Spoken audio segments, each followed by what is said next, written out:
This is Marshall Shannon with Ministry Design Concepts. Welcome to our video training today on building strong step families in the 21st century church. Today we have as our guest trainer Rick Wells.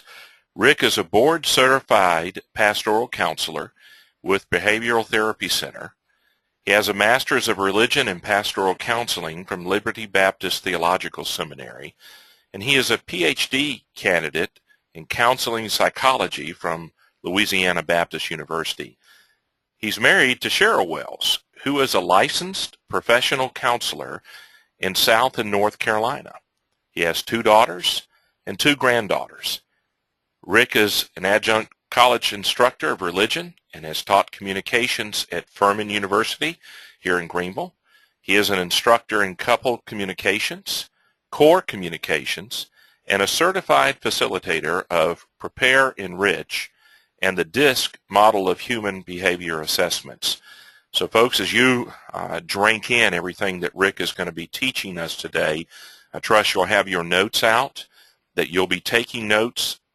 Take time if you need to pause the video, scroll down, leave a comment, ask a question, make a note, so that you can capture everything that he is going to teach. This is the first of several video training hours that Rick is going to graciously provide for us, and I trust that the Lord will use it to enrich your counseling ministry and then those who help you with your counseling in your church family.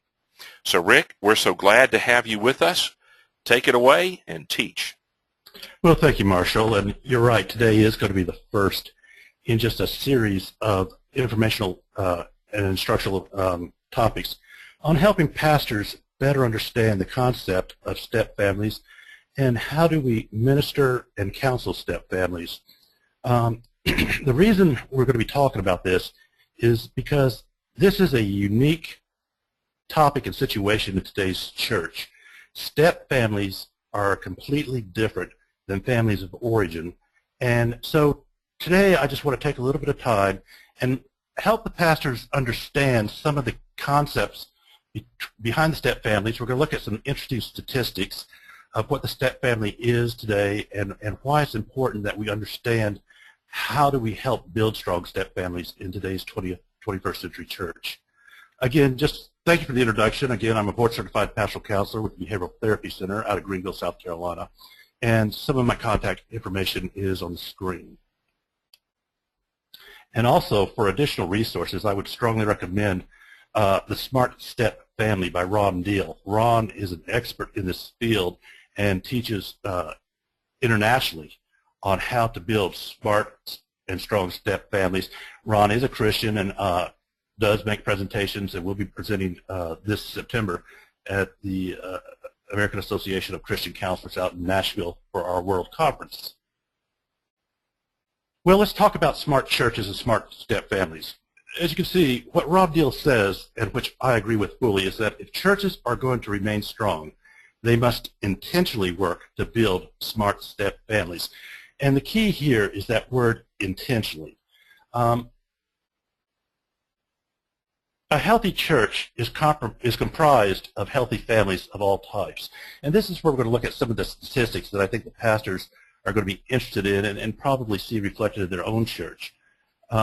Today's step families, are sometimes called blended families, are filling our churches at astronomical rates. In fact, one study found that 27.5% of U.S. households consist of first marriage couples raising their biological children, while 18.6% of the households include a stepchild. So what does this mean in whole numbers? 100 million Americans currently have a step relationship in their family. And 1 of 2 Americans alive today will have a step relationship of some kind during their lifetime.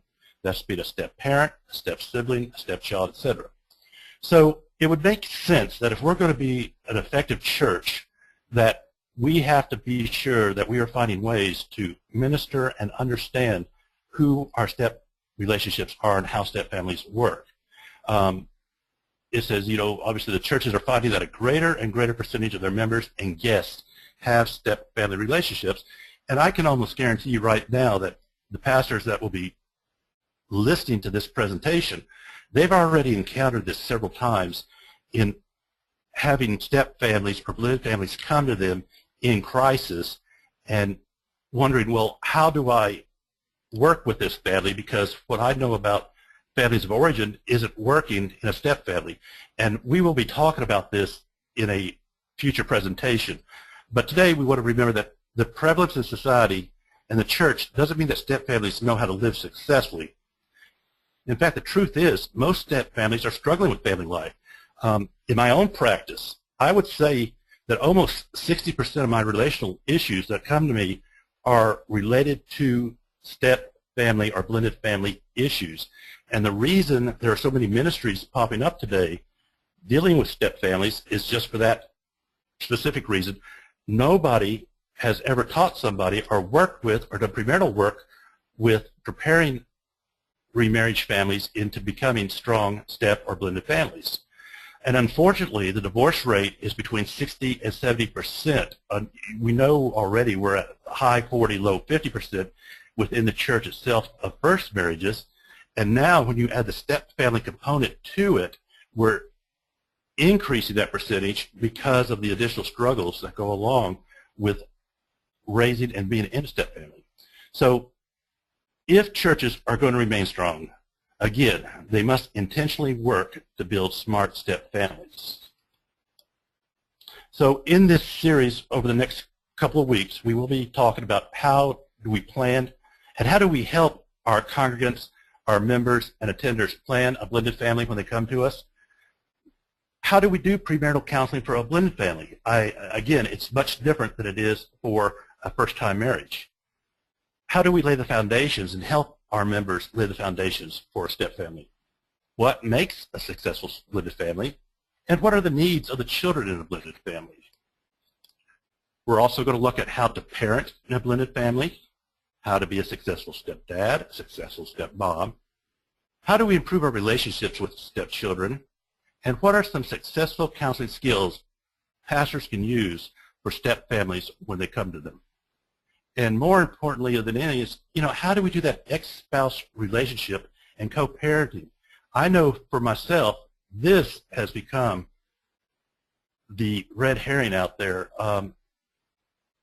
When you get divorced, you still are going to have to co-parent and relate to that ex-spouse, at least for 18 years, depending on the age of the children. And even after that, we're living in a society today where 18 is no magical age as far as children going out on their own. I think we have to recognize that God used many blended families in great ways to advance His kingdom. We know that God was faithful to guide these families through the unique struggles they faced in their family dynamics.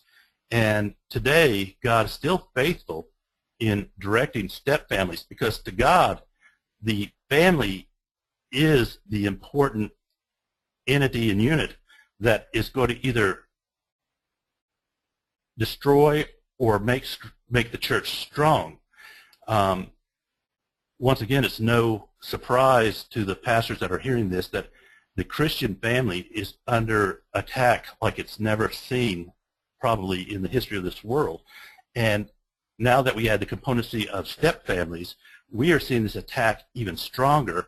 And so if we are going to serve our families, we have to understand that God is serving both the family of origin and step families likewise.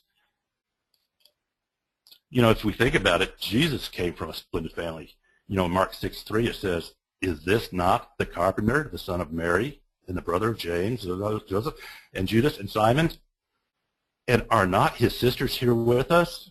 And they took offense at him. Calling Jesus the son of Mary would have been an insult, pointing out that Joseph was not his biological father. So step families is not a modern day concept. It goes back, and again, we know the biblical stories of the step families, but the counseling, guidance, and direction for step families is becoming much clearer in how to do it correctly and right in the 21st century. Let's not make any mistake about the concept that step families are complex. Janie, a mother of two, said, I had no idea that marriage in a blended family would be so different than my first marriage. It's just so much more complex. I wish someone would have told me this before we married. And from a step-family seminar participant out in Nebraska, so many couples in blended families divorce. How can I make sure this marriage is my last? And I hope that we will get some information over the next couple of weeks that we can instill hope in the families, the step families that come to us for pastoral guidance, and we can give them that hope that we can share with them how to do a step family and how to do it correctly where it will be their last. Now, before we go into the blindsidedness of it, we have to understand that step families are not always through divorce. We do have step families that are created because of the death of one or the other spouse. Divorce, of course, is the other side. And so there's many dynamics that go into why our step families created. But one thing we do know about blended families or step families is that one of the blindsided aspects of it is dating couples naively assume that their first marriage taught them everything they need to know to have a happy remarriage. And parents who raise their own children assume they know how to be a step-parent. Well, generally speaking, neither is the case. And also, in blended marriage couples who believe that step-families are just like first families, discover their step-family is very different from anything they've ever experienced and realize that they don't have the tools to successfully manage their home. And we're going to learn how to use the scriptures as the basis of the tools that we're going to bring in here. But again, the psychology and the counseling aspect of step families is almost opposite of that of families of origin. Now, a smart blended family couples, they know how not to get blindsided. They will see it coming. They study the qualities of successful blended families, and they work at their marriage. They overcome the well-intended but misguided assumptions with the street smarts, and they and their children will do fine. And so the key here again is prior to that second or the remarriage, we as pastors want to be sure that we have equipped our families as best as we can in what does a healthy step family look like? What are the landmines that we're going to be stepping on if we don't know where the landmines are located? And once again, as we look at the scriptural side of it, it said, did you stop to realize that most of the families of the Old Testament were blended families? Yeah, from different colors, they resulted from the multiple marriages instead of death or divorce, but blended families were very common back in the biblical times, and even more so now. Now, here's another statistics that we have to just accept, and that is today in America, approximately 33% of all weddings form blended families.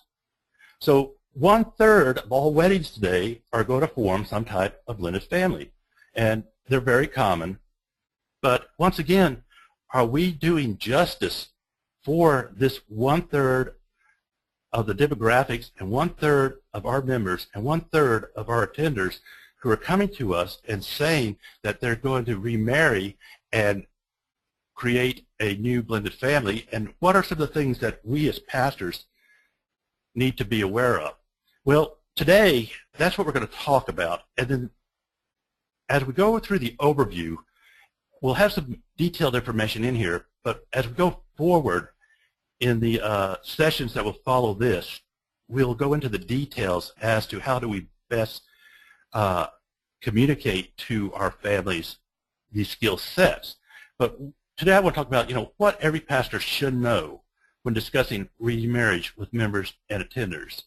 And then again, remarriage, particularly when there are children involved, is much more challenging than dating seems to imply. And I know I see it all the time that after a divorce, especially, not so much after a death of a spouse, but after a divorce, especially one where there hasn't really been a healthy marriage for a long time and the divorce finally comes through, we've heard of the rebound effect, that we find somebody who gives us attention, we find somebody who we think is providing for all our needs, and men I hate to tell you this, but we're worse about the rebound effect than women are. Women, because they have that sense of emotionality about them, usually are a little bit smarter than we are. And again, I think if you just look at the dynamics of the families that you have seen in your church and just in your neighborhood, how often men will remarry more quickly than women will. So, pastors, let's start off.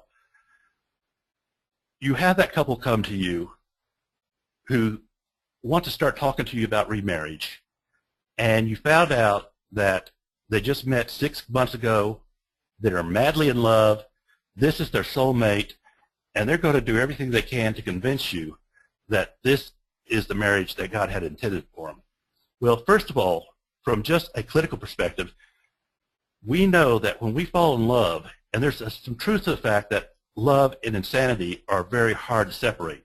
When we fall in love, we have brain chemicals, the dopamine, the endorphins, that are going off in our head, and we are not in a position to make decisions, especially life-changing decisions. And statistically, they say these dopamines, endorphins, this brain chemical, that in itself takes 18 months to get out of our system. So the first thing we would encourage our couple who comes to us is to tell them to wait 2 or 3 years following a divorce or a death of a spouse before seriously dating. Now, again, I already had a couple in your office asking about marriage, but this is a good point to remember that as we're talking to and as we're counseling, especially through the grief process. Now remember, divorce is as much a grief process as death is. Anytime we have a loss, we're having to grieve. So when we see that member, that attender, who looks like they're going headlong into a new relationship almost immediately after that divorce or death, let's counsel them that let's wait a couple of years. Now, is this going to be accepted well in today's culture? No. Again, I think, we're designed for relationships, and we want relationships, and it is lonely. It is lonely. But we have to understand, we have to help them understand that we need a few years. They need a few years to fully heal from the previous relationship, and that moving into a new relationship short-circuits the healing process. And if you have children, they will need at least this much time to heal and find stability in the visitation schedule if there's a divorce included, or if this is through divorce. There's also a theory out there called the 4 seasons theory, which says we really shouldn't be talking seriously about any type of ongoing relationship. And what I mean by this is talking marriage or possibility of marriage until we've been with somebody through all 4 seasons of life, that spring, summer, fall, and winter, and see how we interact together as a couple. Okay, so we're saying, date 2 years before deciding marriage. Now we're saying, okay, Rick, you're now saying this is going to go on to 4 to 5 years? Yes, I am. And, if we're talking about the possibility of a lifetime relationship versus the possibility of another marriage with the statistics of 67%, 70% of failing, 4 to 5 years is not too much to be asking. So we're going to, again, suggest that they date 2 years before deciding to marry. Then date the future spouse's children before the wedding. So what does that mean? Of course, the 2 years will give us time to really get in for a couple to get to know one another. And like I said, they're going to go through Christmases, they're going to go through birthdays, they're going to have to eventually interact with the ex-spouse, and if the ex-spouse has gotten married, the husband or wife of the ex-spouse. We've talked about this concept of rebound, and we know that too many relationships are formed on the rebound when both persons lack godly discernment about the fit with a new person. And if we understand how prominent this rebound effect is, we will seriously counsel our members about this effect. And also that dating is inconsistent with remarried life. Even if everything does feel right after 6 or 7 months, there's dramatic psychological and emotional shifts that takes place for children, parents, and step-parents right after the wedding.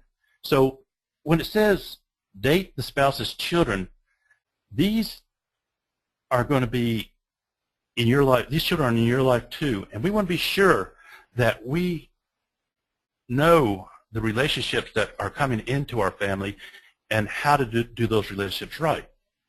So as we continue this discussion on the 2 years before deciding to marry, you know, what seems like smooth sailing can become a rocky storm in a hurry. And I know all you pastors out there have seen this in step families that are in your church, that two people that are so madly in love, and I'm not denying that they're in love, but what I am saying that no one has worked with them in preparing for the storm ahead, that they're going out on smooth seas.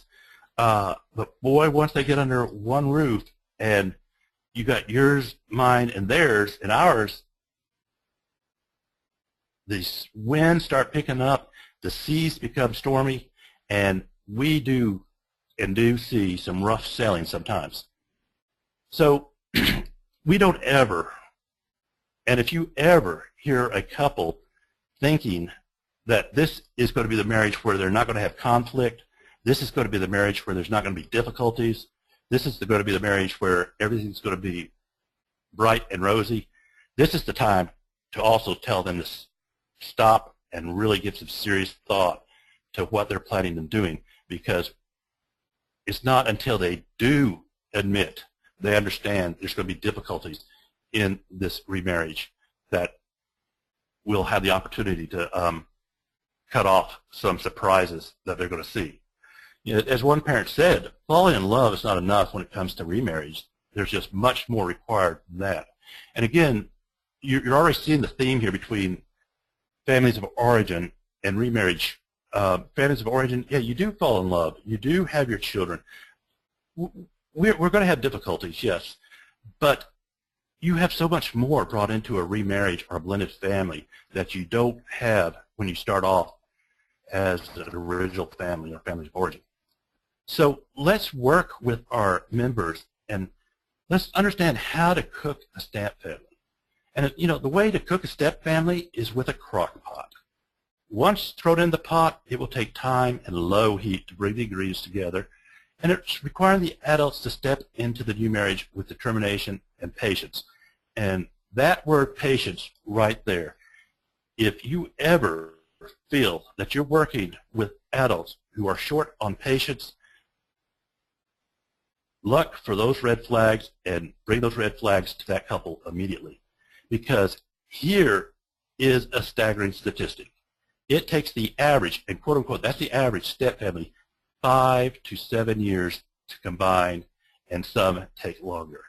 So once again, we're not looking at something that's going to be a quick end all for happiness for everybody.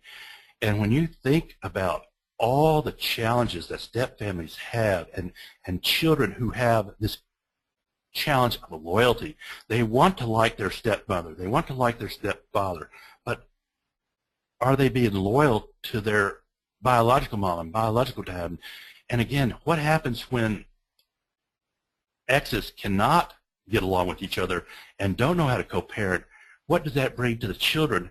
And we will be discussing this specifically in another session, but it is amazing how long it does take for families to combine and become a cohesive unit. Realize that the honeymoon comes at the end of the journey for the remarried couples, not the beginning. So again, we're looking at the complete opposite of what we expect for families of origin. Couples need to understand that the rewards of step-family life, that's the security, the family identity, and the gratitude for one another, come at the end of the journey. And just as the Israelites traveled a long time before entering the Promised Land, so it's going to be with step families, and we are doing an injustice if we're not letting our step families that we counsel or come to us about remarriage know that it is a long journey, but it can be a good journey. It can be a great journey, and it can be a healthy journey if done correctly. And we do have to think about the kids. Just think about the numerous losses a child experiences before entering a step family. It's more than just a mom and dad. It's one side of the family or the other side of the family. It's grandparents who now used to be together at holidays are no longer together or talking to each other. It's saying to dad that you want to go to your maternal grandparents' home, and dad saying, no, we're not talking to them anymore. Or it's going to your mom and saying, can the paternal aunt or uncle do something with us? And they say, no, we can't do anything with them anymore. So we have to really seriously consider and help our families who are coming to us for counsel on remarriage consider the losses that these children are experiencing before they decide to remarry. It hasn't been long since I had to counsel a couple to wait till the children left their home, because the dynamics of the exes and the divorce was so ugly that I just knew that these children were going to be damaged even more. And so it's okay sometimes to say, if these children are going to be old enough soon to be leaving home, to maybe wait till the children are gone. But if they're younger, of course, we don't have that option. And we don't ever want to rush them and take away their grief. With our children that are part of the step families, and more specifically the losses of parents and extended family, we want to be sure that we are understanding what it's like. And I'm going to probably guess that there's a few of us out there who are children of divorce ourselves. And we're going to talk about this also in the future. You know, there are some certain attributes that if not identified early and worked on regarding children of divorce that become fairly common. And as you can imagine, there's nothing healthy about some of these attributes. We know, and we'll examine some of the statistics as to what happens to children after divorce if there's not proper counsel and guidance with them as they go through that process. We have to manage and be sensitive to loyalties. I talked about that just a second ago, but even in the best of circumstances, children feel torn between their biological parents and likely feel that enjoying your dating partner will please you but betray the other parent. Don't force children to make choices, and examine the binds that they feel.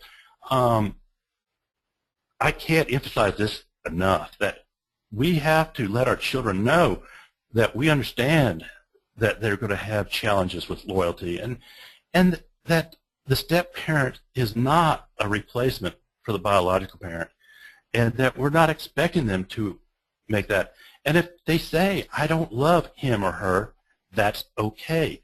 But it's when we start forcing them and say, you have to love your stepmom or you have to love your stepdad, that's when we're going to start bringing upon them damage to their emotional psyche that will go with them the rest of their lives. So give them your permission. Give them your permission to love and respect new people in the other home, and let them warm up to your new spouse in their own time. And that's the same thing. You know, we would think with common sense, we don't talk negatively about the ex-spouse in front of our children. But pastors, I know that you've had these families in your office and you just cringe when you hear what's being said in front of the children about the ex-spouses. So again, a red flag you're going to be looking for is when you are counseling or working with the premarital work on a family that's coming to you about forming a new blended family, and if you hear this type of talk regarding the exes, we need to make sure that red flag is identified and brought to the attention of this couple, and that they make that behavioral choice not to be that type of person. Don't expect your new spouse to feel the same about your children as you do. Yeah, it's a good fantasy, but your step parents aren't going to care for your children the same way you do, and it makes sense. The step parents and the step children haven't had a bond yet. They're not the ones who are looking at your daughter and sees that little girl that grew up with you and, as it says here, made the mud pies or showered you with hugs each night you got home from work. They're going to see that 16-year-old teenager who seems to be disrespectful and not wanting to have anything to do with their new stepmother or stepfather.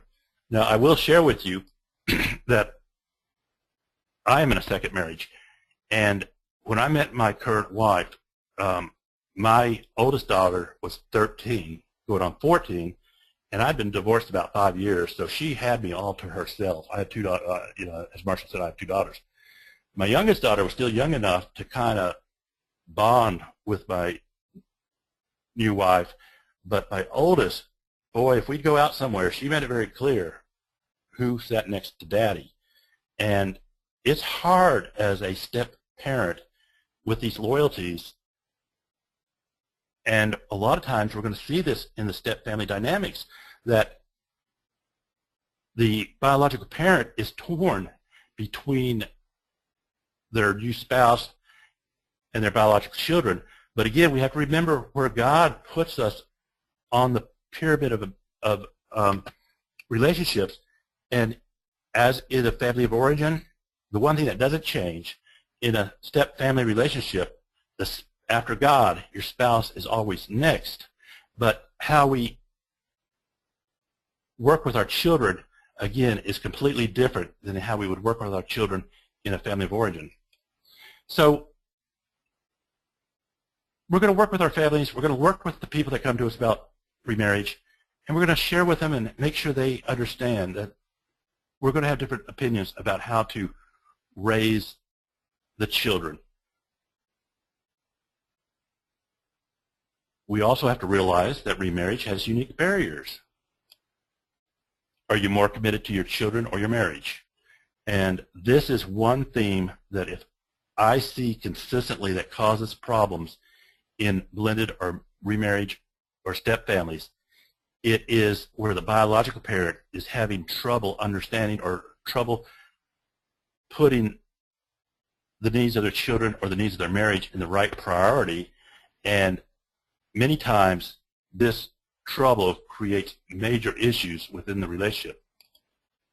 It says if you aren't willing to risk losing your child to the other home, for example, don't make the commitment of marriage. Make it a covenant does not mean neglecting your kids, but it does mean that they are taught which relationship is your ultimate priority. And once again, we will do our children a major injustice if we ever infer upon them that marriage is secondary to the care or needs of the children in the family. If we want our children to have a chance to grow up and only have one marriage in their life and to know what it is to do healthy relationships, we have to let them understand what it is to respect and love and what the covenant of marriage is truly about. And then finally it says there, a marriage that is not the priority will be mediocre at best. And I think we make that statement true in both families of origin and in step families or blended families. Parent as a team and get your plan ready. Right there it says, no single challenge is more predictive of step family success than the ability of the couple to parent as a team. Step parents must find their role, know their limits and authority, and borrow power from the biological parent in order to contribute to the parental leadership. Now, when we're counseling or when we have that couple in talking about possibility of remarriage, we want them to be able to understand that their role as a step parent is going to be different than their role as a biological parent. And that's okay. In fact, I counsel my couples all the time that really the step parent's job first is to be the friend of the new stepchild and to let the biological parent be the disciplinarian. This is going to help create a bond that's healthier between the step-parent and stepchild versus a step-parent that steps in and takes over the role. Now, make sure you understand what I'm saying here. It takes over the role of the disciplinarian, because we do, as step-parents, have to be able to discipline, but that role still has to be the primary role of the biological parents. It says biological parents must keep alive their role as primary disciplinarian and nurturer while supporting the step-parent's developing role. And it's not going to be easy to manage these roles and get a plan and stick together. And then especially what happens in step families where you have the husband and wife and they both bring children into the relationship, and you're going to say, well, that's going to be hard because the children are going to be treated differently. Well, you know what? We need to treat our children differently anyway.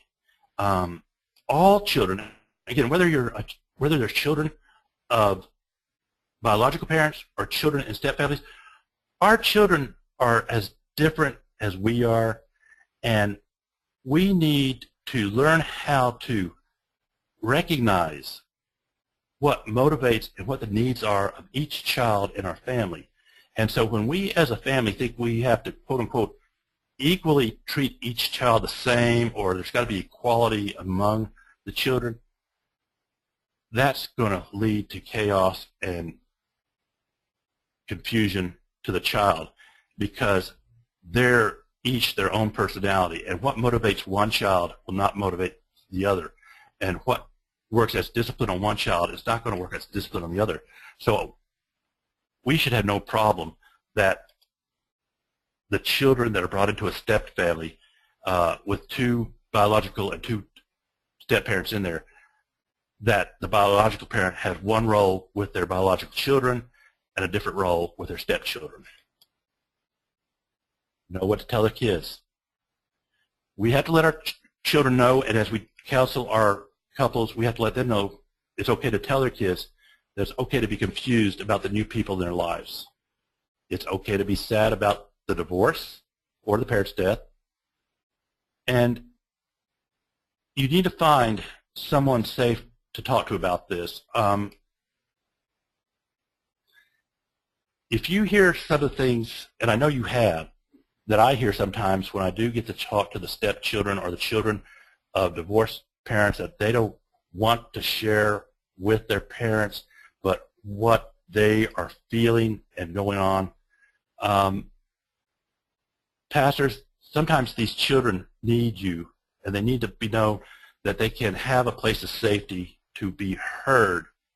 And what I mean by a place of safety is that they have that confidence that when they're sharing something with you, it's going to be heard without judgment on them or without judgment on the parents, but just try to give them an opportunity to be safe and process. It's okay to tell them that they don't need to love the new spouse, but they do need to treat him or her with the same respect they would give a coach, a teacher at school.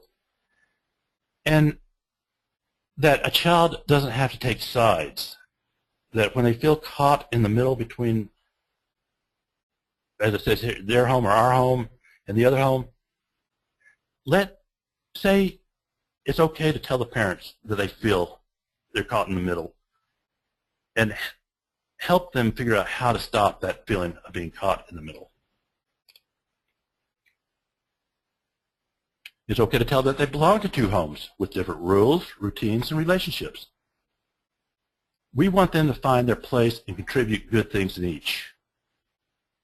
We want them to know that at first there are going to be a lot of stressors in the new home, but that will reduce over time eventually, and that the parents that you counsel with who are talking about remarriage, they have to be sure that they let their children know that they are loved, and that even though they're getting remarried, that there's always going to be enough room in their heart for them. We have to acknowledge, and we have to let our members know that it's okay for them to accept or say that it's hard to share with somebody else. Just like I shared with you just 2 seconds ago about my eldest daughter. It was difficult for her to have the idea of another woman in her dad's life. The good news is, 18 years later, my wife and my eldest get along great. It didn't take 18 years, but we were one of those families that were on the long side of the 5 to 7 years before there was some healing and reconciliation in that relationship. So Marshall, that's our start and overview of building healthy step families in today's church and what to look for. And we are going to go into more detail in another session on premarital strategies for step families and how they're different than the premarital strategies for first-time marriages.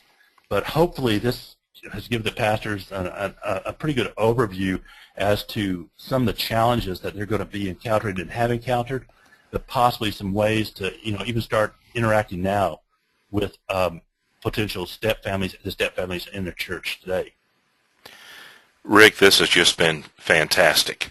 And one of my own sons is in a blended marriage and serving as a stepfather. And I guess that makes my wife and I step-parents, step-grandparents.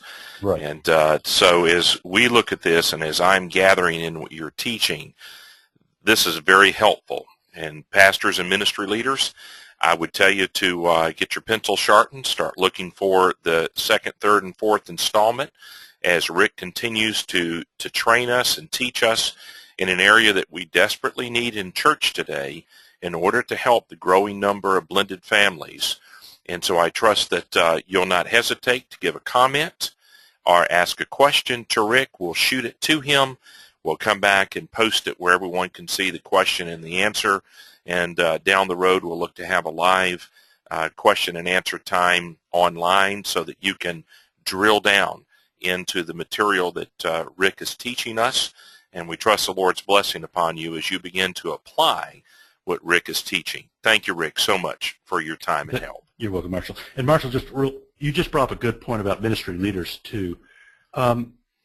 This is a ministry that all churches should be looking at, and it doesn't always have to fall on the pastor's shoulders. So if you have a heart, or if you have experienced what it is to be in a step family and have that mission to bring it to your church, I would strongly encourage it, because I guarantee you, I honestly would much rather these step families have a resource within their home church instead of having to come to me, because when they come to me, they're in crisis mode. If we can intervene at an earlier stage, then we're doing something right within the church. Having been a senior pastor for 18 years and in ministry for over 3 decades, I can amen what you're saying entirely. And Rick, I just appreciate your willingness to give of yourself to help our churches be trained, prepared, ready to minister to their step families. And so once again, folks, we trust you'll be looking for the second installment. And Rick, thank you so much. You're welcome, Marshall. Thanks.